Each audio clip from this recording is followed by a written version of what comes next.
మాకైతే తిరుమలలో ఒక అద్భుతం జరిగిందండి. మేము దర్శనం చేసుకునేసి పైన దర్శనం చేసుకున్నాము.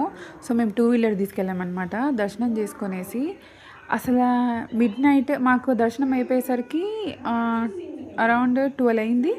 సో బ్రేక్ఫాస్ట్ డిన్నర్ చేసుకునేసి మేము బయటికి వచ్చేసరికి 3:30 అలా అయిందనమాట. అప్పుడు సుప్రభాత సేవ దర్శనంకి అందరూ ఎవరైతే సుప్రభాత సేవ ఉంటుందో వాళ్ళు వెళ్ళడానికి రెడీగా ఉంటారు. సో ఆ టైంలో మేము అసలు బయట ఎలా ఉంటుందో మేము ఇప్పటిదాకా చూడలేదు మిడ్ నైట్. సో తిరుపతి ఇలా ఉంటుంది మిడ్ నైట్.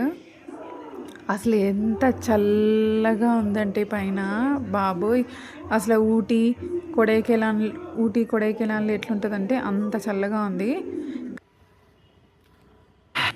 కానీ అదే సేమ్ కింద తిరుపతిలో మాత్రము వేడిగా ఉంటుందండి. అదేం మిరాకిలో తెలియదు కానీ పైన తిరుమలలో మాత్రం ఫుల్ చలి. సో తిరుమల మొత్తం నైట్ అంతా ఇలా ఉంది. సో అక్కడ చిన్న చిన్న టెంపుల్స్ అన్నీ మేము షూట్ చేసామన్నమాట. సో ఇదంతా మిడ్ నైట్ 3:30 ఆ టైంలో మేము షూట్ చేసింది. సో ఇలా ఉందన్నమాట. ఇంకొకటి మేము అబ్జర్వ్ చేసింది ఏంటంటే, ఇప్పుడు మనము వెహికల్ కానీ 2 వీలర్ కానీ తీసుకెళ్ళామంటే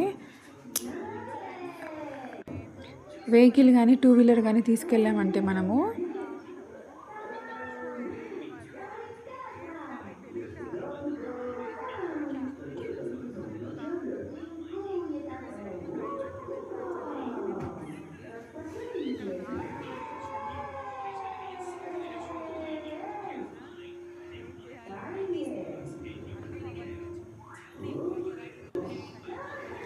ఇదిగోండి అక్కడ గేట్ కూడా క్లోజ్ చేసేసారు. సో ఆ టైంలో అంటే వెనకాల నుంచి ఇంకో గేట్ ఉంటుంది. ఆ గేట్ నుంచి మనము ఏదైతే సుప్రభాత సేవ ఉంటుందో, ఏదైతే మార్నింగ్ దర్శనాలు ఉంటాయో ఆ గేట్ నుంచి వెళ్ళాలన్నమాట. సో నేను చెప్తా ఉన్నాను ఇప్పుడు మనము ఒకవేళ వెహికల్ తీసుకెళ్ళామంటే మనం డైరెక్ట్గా వెహికల్ గుడి దాకా తీసుకెళ్ళొచ్చండి. అది వచ్చేసి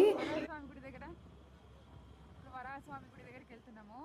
షార్ట్ కట్గా అంటే వరాహస్వామి గుడి దాకా మనకి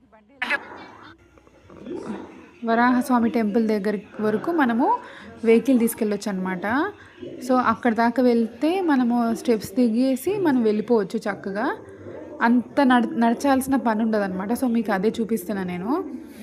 మాకు తెలియదు, మేము ఇదే ఫస్ట్ టైము. చాలామందికి తెలియకపోవచ్చు. సో అందుకే నేను మీకు చూపిస్తున్నా.